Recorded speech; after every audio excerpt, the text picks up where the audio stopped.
प्रहार जनशक्ति party की or से आज जो यहाँ पे कॉन्फ्रेंस रखा गया है, इस मंच पे विराजमान हमारे दिनेश बुब जी, बल्लू भाऊ जी, हमारे रहमान भाई, सभी मंच, सभी नंबर यहाँ उपस्थित हमारे प्रेस के सभी पदाधिकारी, इलेक्ट्रॉनिक मीडिया के सभी साथियों और यहाँ उपस्थित सभी मेरे कार्यकर्ताओं, मेरे दोस्तों। प्रहार जनशक्ति पार्टी ने के 2 बैठक हुई है। दोनों बैठक में पदाधिकारी और मैत्रीपूर्ण लड़त लड़ने की हमने निर्णय लिया है। हमारी दिनेश जी से मैं मिले और उनको बताया भी कि बहुत ऐसी ऐसी बात है, आपको अपनी तरफ से आपकी इच्छा क्या है। उन्होंने न जगते हुए तय कर लिया कि मुझे लड़ना है। कॉन्फ्रेंस के माध्यम में आपको बताना चाहता हूँ कि हमें दिनेश जी बुब प्रहार जनशक्ति बार रहेगा कि मैं बहुत विषय समय मुझे बीजेपी समय मुझे बता मैं आकोट से निकलूं। आप जब मुझे पता नहीं था, बहु बोले तुम प्रहार के तरफ से लड़ो, मैं तुमको मदद करता हूँ, मैं करता हूँ। एक ठीक है, अपने को लड़ना है, मैंने तय किया ये चुनाव में बस सिर्फ लड़ना है, इतना तय था। पता नहीं कब किसी को ऊपर उठा ले, और मुझे इतने से ऊपर से सबसे ज्यादा मतों से चुन के आए मैं। आज शिवसेना की तरफ से दिनेश भाई इच्छुक उम्मीदवार थे। कर्म पूरे समाज, पूरे जाति धर्म को चलने वाला है, और आज ऐसे व्यक्ति को उम्मीदवारी ना देती हुई अगर शिवसेना अपना सीट दूसरे को छोड़ देता है, हमको अगर मान लो जाना तो कहां जाना। परिस्थिति गंभीर हो चुकी थी, तब हमने निर्णय लिया है कि अब दिनेश भाई प्रहार के उम्मीदवार रहो और आपको रहना है। हमारी सबकी सहयोग और सबकी मदद रहेंगी। हमारी कोशिश कि हम उनको चुन के लाएंगे। आज दिनेश भाई की जो परिस्थिति, वो सबको ऐसे लग रहे थे ये कार्यकर्ता है, पार्टी के पदाधिकारी है, उन लोग अगर मान लो किसी एक का विरोध करता होगा और फिर भी अगर देता हूं तो ये कहीं तभी लाचारी है। मुझे ऐसा लगता है, नहीं तो इतना विरोध होने के बाद में भी अगर मान लो तुम टिकट दे सकते हैं, बहुत बड़ी बात है।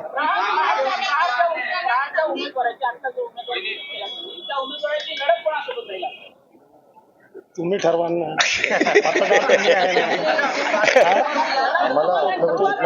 तुम्ही माझ्यासोबत असले तर माझ्यासोबत सगळ्याची लढत। प्रहारच्या विरोधात जे जे उभं आहे त्यांच्यासोबत लढत आहे। मामा काय म्हणत होते तुम्ही? थांब एक मिनिट, काय म्हणून राहिले? हा, अजेंडा सांगतो ना, ते याच प्रश्नाची मी आतुरतेने वाट पाहून राहिलो। अजेंडा म्हणजे मुख्य उद्देश निवडणुकीचा। आता माझ्या समोर जे 2 उमेदवार आहे ते विद्यमान लोकप्रतिनिधी आहे। तुम्ही खूप प्रकारचे लोकप्रतिनिधी पाहिले असाल, मी सुद्धा छोट्या प्रमाणात का असेना मी लोकप्रतिनिधी आहे, पण आमचं काम करण्याची पद्धत अशी आहे का अमरावती शहरामध्ये वास्तव्य केलेल्या सर्व पत्रकार बंधूंनी दिनेश बुब यांनी केलेल्या विकास कामाचा एक तरी बोर्ड दाखवा ज्याच्यामध्ये दिनेश बुबचं नाव आहे। सरकारी पैसा आहे, जनतेचा पैसा आहे, त्याच्यामध्ये श्रेयवादावरून स्वतःचे बोर्ड लावणं हे माझ्या वडिलांनी शिकवलं नाही। वडिलांनी सांगितलं जनतेच्या पैशाचं थेट काम करायचं, कधी भूमिपूजन करायचं नाही आणि त्याच्यावर स्वतःचे बोर्ड लावायचे। तुम्ही भांडणं खूप पाहिले असाल श्रेयवादासाठी। मी आजपर्यंत शेकडो कोटी रुपयाचे कामं केले 20 वर्षात। कुठंही माझ्या नावाचा एक बोर्ड दाखवून द्या, कुठंही कुठल्या ठेकेदारानं एक पेढ्याचा डब्बा, हार आणि कुदळे आणायला सांगितलं आणि पेपरला जाहिरात द्यायला सांगितलं हे सांगून द्या। महापालिकेत तुम्ही सगळे लोक, अनेक लोक राहतात, कधीतरी आमच्या एवढ्या मोठ्या गणेशोत्सवाची गावामध्ये 1 रुपयाची पावती फाटते का हे सांगून द्या। गणेशोत्सव मंडळामध्ये आपसामध्ये वाद पाहिले आहे, परंतु गणेशोत्सव मंडळांनी एकमेकाला मदत केल्याचे उदाहरण सांगा। आमच्या मंडळासाठी सगळ्या मंडळाचे लोक येऊन मिरवणुकीचं नियोजन करतात। एकोपा कसाल म्हणायला पाहिजे। शिवाजी महाराजांच्या पुतळ्यासाठी वाद अनेक पाहिले असाल, पण शिव टेकडीवर शिवाजी महाराजांच्या पुतळ्याच्या पुनर्स्थापनेसाठी 12 महिने शिवाजी महाराजांचा पुतळा तिथून रिमूव्ह केला होता, काढला होता आणि त्याच्याकरता 11 महिने त्या ठिकाणची दर्गा बंद होती. शहरामध्ये चर्चा तरी झाली काय? 11 महिने दर्गा बंद करणाऱ्या मुजावर लोकांची त्या ठिकाणी रोजीरोटी होती. 2020-2021 मध्ये कोरोनाच्या काळामध्ये ती दर्गा नैसर्गिकरित्या शासनाच्या आदेशाने बंद करण्यात आली आणि 3-4 महिन्यानंतर शिवप्रतिमेचं काम सुरू झालं. त्याच्याकरता परत दर्गा बंद करण्याची पाळी आली. आमच्या एका शब्दावर 11 महिने दर्गा बंद राहिली. असे उदाहरण समाजामध्ये तुम्हाला पाहिजे की शिवाजी महाराजांसाठी दर्गा बंद राहते, हा एकोपा पाहिजे का शिवप्रतिमे स्थापनेसाठी पूर्ण शहराला वेठीत धरणारा पाहिजे, हे जनतेला ठरवायचं आहे. बाबासाहेब आंबेडकर जयंतीच्या दिवशी शिवसैनिक भीमसैनिकांच्या चपला उचलून त्यांच्या दर्शनाची व्यवस्था करतात. हे चित्र पाहायचं आहे का एकमेकाला वेठीत धरून एक महिना 1.5 महिना शहराला जिल्ह्याला वेठीत धरणारा जो सामाजिक विद्वेष पाहिजे, हे जनतेला ठरवायचं. हा अजेंडा राहील की आदर्श लोकप्रतिनिधी कसा असला पाहिजे. तर आम्ही सर्व मिळून समाजाला आदर्श करू. विकास कामं होत राहतील, आज नाही होतील उद्या होतील, परंतु समाजामध्ये जी दरी निर्माण झालेली आहे ती दरी जर बंद करायची आहे तर तुम्हाला चांगल्या विचाराचे लोक निवडून द्यावे लागतील. हे माझी नाही, जनतेची सुद्धा आवश्यकता आहे. जनतेच्या होणाऱ्या येणाऱ्या पिढ्यांची सुद्धा आवश्यकता आहे. हे आता जनतेने ठरवायचं. आमचं काम पाहिलं, आम्ही सर्वांसमोर आहोत. हा अजेंडा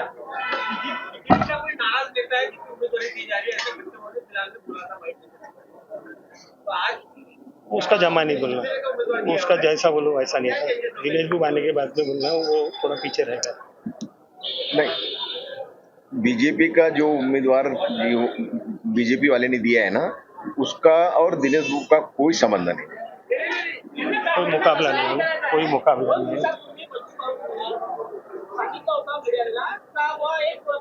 दोनों की तुलना की गई है.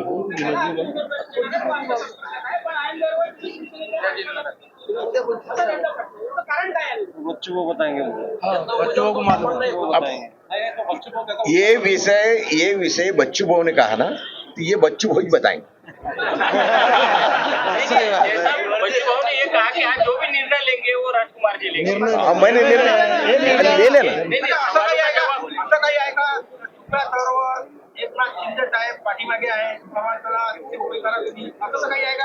असं काहीच नाही, असं काहीच नाही. मला हे सांगा आज बच्चूंनी मला सांगितले की राजकुमारजी तुम्ही पदाधिकारी आणि कार्यकर्त्यांसोबत निर्णय घ्या.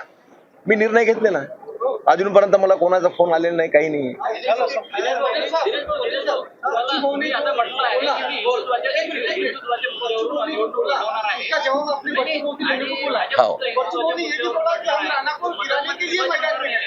मी जो आहे ओरिजिनल आहे. मी हम कांग्रेसचा होतो ना, हम किसी को गिराने के लिए मैदान में नहीं है, हम हमारे उम्मीदवार को लाने के लिए विचार न मैदान में. सोडता मी निवडणूक लढवणार.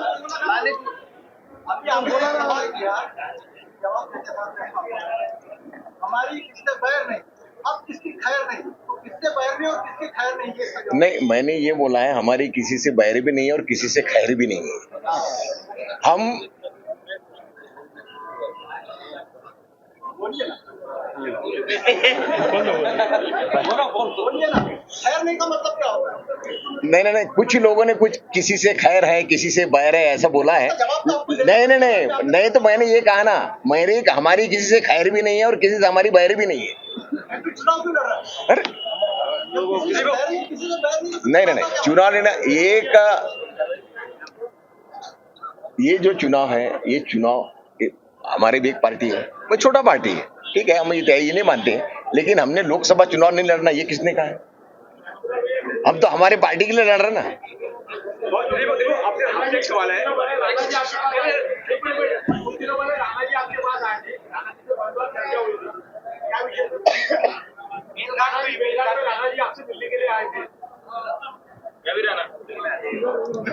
रवि राणा मेरे से मिलने आए, उन्होंने मुझे रिक्वेस्ट भी किया है तुम नवनीत राणा के लिए काम कर, सारी बात हुई. पर मैं अगर मान लो एकदम प्रहार छोड़ के इंडिपेंडेंट रहता तो मैं कुछ अकेला निर्णय ले सकता हूँ. मैं जब पार्टी से बंधा हुआ हूँ, अब कल मैं आते समय मुझे घटांग में बड़वंत वानखड़े मिले, हम दोनों साथ में मस्त बैठ के चाय नाश्ता किए वहाँ पे। पैसा मैं नहीं दिए, मैंने बोला तुम मेरे मतदार संघ में आए, तुम मेरे अतिथि देवो भव। अब उतना तो करना पड़ेगा ना, नहीं तो अगर मान लो आप वो हमारे मेरे साथीदार है, मेरे दोस्त है, बहुत अच्छा मित्र है वो। उन्होंने बोले गरीब बोले पहचान हमेशा मतदारांपर्यंत मतदारांमध्ये कोणते मते घेऊन जाहीर करते रही है। सांसद ने निकृष्ट दर्जे की आपके निर्माण का साझा बांटी, उस पर आप टिप्पणी हुई ना भाऊ, टिप्पणी करने की जरूरत ही नहीं है। होली में वही जी मच्छरदानी को फेंक के जला दिया। अब लोगों ने अगर विरोध किया तो मुझे टिप्पणी करने की क्या जरूरत? हाँ बोलो। हाँ बोलो। गांव में ऐसी चर्चा है कि आप नवनीत राणा को गिराने के लिए खड़े रह रहे हैं या अमरावती जिले के विकास के लिए खड़े रह रहे हैं, ये क्लियर करिए। विकास करण्याची संधी मिळावी यासाठी, विजयी होण्यासाठी आमची उमेदवारी आहे। आणि दिनेश बुक हा कधीही चिल्लर कामं करत नाही। दिनेश बुक उभा राहिला तर लोकांनी सांगितलं आहे, निवडून देण्याचं आश्वासन दिलं आहे। किंबहुना लोक म्हणे आम्ही म्हणतो म्हणून उभा राहा। भाऊ, आमच्यावर खूप मोठा दडपण आहे, कुणाला मत द्यायचं इतकी भीषण परिस्थिती आहे, आजपर्यंत कधी झाली नाही। भाऊ उभे राहा, हा लोकांचा संदेश आहे। आणि मी नाही, तुम्ही लोकांमध्ये माझ्यापेक्षा जास्त राहतात, लोकांना विचारा ही उमेदवारी योग्य आहे का अयोग्य आहे। सगळ्यांना मी आपण आलात त्याबद्दल धन्यवाद देतो। एक शेवटचा प्रश्न आहे, जे नवनीत राणाला विरोध करत होते भाजपमधले किंवा जे नाराज लोक आहेत, त्यांना दिनेश बुक कसं आपल्या पदरात पाडून घेतील? लोक आग्रहास्तव ही उमेदवारी आहे। ज्यांना हे तुलनात्मक या तिन्ही उमेदवारांपैकी कोणाचं काम, कोणाचं आचरण, कोणाचा स्वभाव आणि कोणाची कार्यपद्धती आवडली असेल त्यांनी त्याला मतदान करावं। मी म्हणत नाही याला करा मला करा, ज्याची कार्यपद्धती। जे पक्षाचे नाराज आहेत, ज्यांनी उमेदवारी नाकारली होती, नवनीत राणा नको पाहिजे, असे पक्षाचे नेते कार्यकर्त्यांना दिनेश बुक कसा आपल्या पदरात पाडून घेईल? मी माझी उमेदवारी दाखल केलेली आहे, गुप्त मतदान आहे। मला माझ्या समोर कोणी, मला आलं लक्षात तुमचा सवाल आला, माझं हे म्हणणं नाही आहे की कोणी स्वतःचं कॅरियर खराब करून स्वतःचे पद दावावर लावून माझ्यासाठी काम करा। बसल्या ठिकाणून तुम्ही आपलं काम करू शकता। सगळ्या राजकीय क्षेत्रातील लोकांना विनंती आहे की हे संकट माझ्यावर नाही आहे, राजकीय क्षेत्रावर आहे, एवढं सगळ्यांनी भान ठेवावं। राणा का विरोध है, मान्य है, लेकिन उनके खिलाफ अगर आप बड़वन वानखड़े को सपोर्ट करते हो, 1-1 फाइट होती है, वो सीट निकलती है, उसकी क्या बोलेंगे? ये लोकशाही है, 1-1 फाइट बहुत अलग विषय हो गया। विषय ऐसा है कि अगर वो चीज पॉसिबल होती तो उम्मीदवारी दाखल नहीं करना पड़ता ना, वो चीज अशक्य थी, इसलिए हमारी उम्मीदवारी है। नामांकन कब भरणार आहे वो? 3 तारखेला आम्ही दिनेश भाऊंचं नामांकन अर्ज भरणार आहे। या पत्रकार परिषदेसाठी उपस्थित सर्व पत्रकार बंधूंचा आभार व्यक्त करतो। आणि आज जो उमेदवार आम्ही जाहीर केला, दिनेशजी बुक यांचं सामाजिक मोठं कार्य आहे, बच्चू भाऊचं सुद्धा मोठं कार्य आहे, राजकुमारचं सुद्धा सामाजिक मोठं कार्य आहे, हे आपण जनतेपर्यंत पोहोचवावं अशी विनंती करतो आणि ही पत्रकार परिषद संपली असं जाहीर करतो।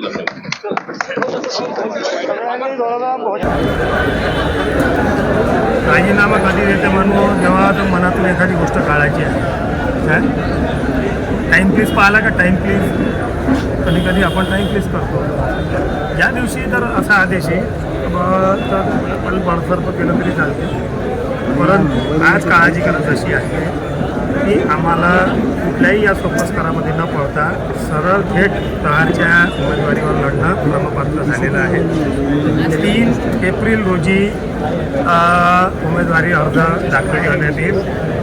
कुठून कुठपर्यंत आणि रस्त्याचा पूर्ण जो कार्यक्रम आहे तो तुम्हाला 1 तारखेच्या अगोदर जाहीर करण्यात येईल, त्याची डिटेल माहिती देईल। शिवसेनेचा राजीनामा न देता तुम्ही प्रहारची उमेदवारी केली, शिवसेनेसोबत बंडखोरी नाही का? नाही, असं नाही मानत मी, हे मी मानत नाही। हे जर असेल तर सगळ्यांची मैत्रीपूर्ण संबंध आहे जिल्ह्यातील राजकारणी लोकांची, सगळ्या पक्षांची, टोकाचा विरोध कुठंच नाही आहे।